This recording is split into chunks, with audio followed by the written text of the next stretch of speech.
भोजन ले जाना और हम इनका महीने पे हिसाब कर दिया करेंगे। ठीक है। दुकान को नियुक्त कर दिया, पानी का काम लिया है कि आप पानी भर के लाते रहना। हरिश्चंद्र को देख लीजिए, आज पानी भरने लगे हैं महाराज हरिश्चंद्र। कहा एक राजा अयोध्यापुरी के हरिश्चंद्र कहने लगे हैं महाराज ठीक है मैं पानी भर के लाऊंगा। पहले दिन भोजन करने के लिए बैठे, लाला जी से भोजन लिया परीक्षित महाराज। तो कोई अपनी विश्वामित्र लगने का भेष बना के आ जाते हैं, अरे कोई दाता हो तो मुझे भोजन दे दे। हरिश्चंद्र ने भोजन लिया, दे दिया, भोजन नहीं दिया।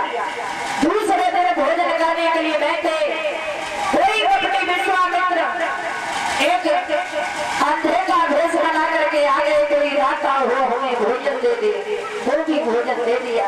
तीसरा दिन हुआ, भिखारी का भेष बना के आ गए, अरे कोई दाता हो मुझे भोजन दे दे, मैं बहुत भूखा हूँ, फिर भी भोजन दे दिया। हरिश्चंद्र ने ये संकल्प किया कि यदि हमारे नसीब में भोजन नहीं है तो मैं भोजन भी नहीं करूंगा। भोजन को भी छोड़ दिया, शरीर सूख सूख करके कांटे के समान हो गया,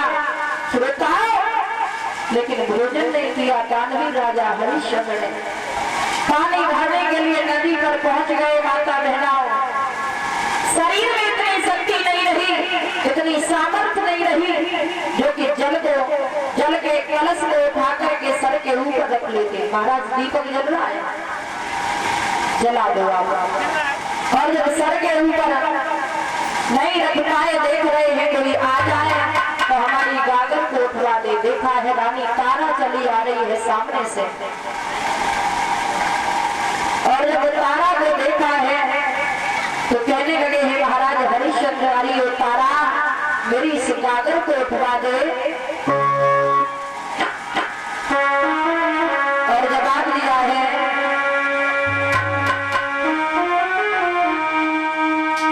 अरे तारा उठवाए मैं गगरिया मेरी जल से भरी हुई तारा।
तारा कहने लगी नाना महाराज नाजीना भला मैं तुम्हारे गागर को छू भी नहीं सकती हूँ, मेरा धर्म नष्ट हो जाएगा।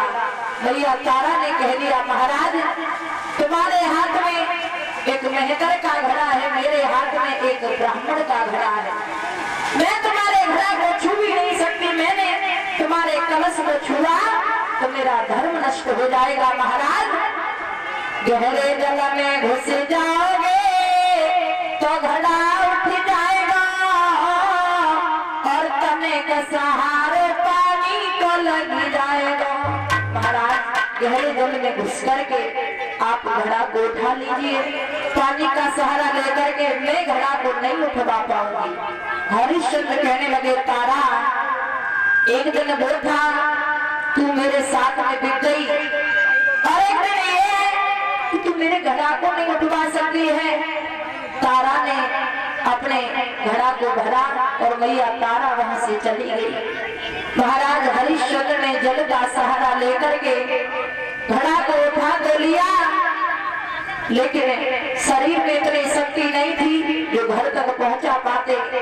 रास्ते में एक कंकड़ पड़ा हुआ था, उस कंकड़ की ठोकर लगी, महाराज हरिश्चंद्र उस घड़ा को लेकर के गिर पड़े। मिट्टी का घड़ा फूट गया। टूटा हुआ घड़ा लेकर के कालू मेहतर के पास पहुंचे हैं। महाराज ये घड़ा फूट गया, मैं जल भर के नहीं ला पाया, दूसरा घड़ा हमें दे दो, मैं फिर से जल भर लाऊंगा। कालू मेहतर कहने लगा है, अरे हरिश्चंद्र क्या तू भोजन नहीं करता है? कांटे की तरह सूखता चला जा रहा है। जब मैंने तुझे खरीदा था तो एकदम टमाटर जैसा लाल रखा था, अब तुझे क्या हो गया, क्यों सूखता चला जा रहा है? लाला जी से जाकर के पूछा तो लाला जी ने कहा कि तुम्हारे हरिश्चंद्र ने जो तुम्हारे यहाँ काम करता है उसने केवल 3 दिन भोजन लिया, 3 दिन भोजन दिया, 27 दिन बिना भोजन के सेवा की। कालू मेहतर कहने लगा है, वारे वाह हरिश्चंद्र, तुमने हमारी उतनी सेवा नहीं करना। मरघटिया बन गए महाराज हरिश्चंद्र। हरिश्चंद्र कहने लगे, महाराज घटिया से भी घटिया काम दे दो, लेकिन चौरों से कभी अलग मत करना, मेरा संसार में कोई नहीं है। श्रोताओं देख लीजिए, कहा महाराज हरिश्चंद्र दानवीर राजा अयोध्यापुरी के सम्राट थे, आज कालू मेहतर के यहाँ पर मरघट में रखवाली करने लगे हैं। कालू मेहतर ने कह दिया कि बिना कर के कथा के लिए आप लाश को नहीं दफनाने देंगे, कर का टका लेंगे तब लाश को दफनने देंगे। ये काम दिया महाराज हरिश्चंद्र को। श्रोता जीवन में पता नहीं कैसा समय आ जाए, किसी को नहीं पता है। परीक्षित महाराज, इंसान दुनिया में चढ़ते उतरते रहते हैं, समय तो सुबह ही आ जाता है। तालियां बजा के एक 2 लाइन का भजन मनवाड़ी को पवित्र करते हुए उसके बाद आगे की पावन कथा प्रेम के साथ में सभी भक्त बोलेंगे।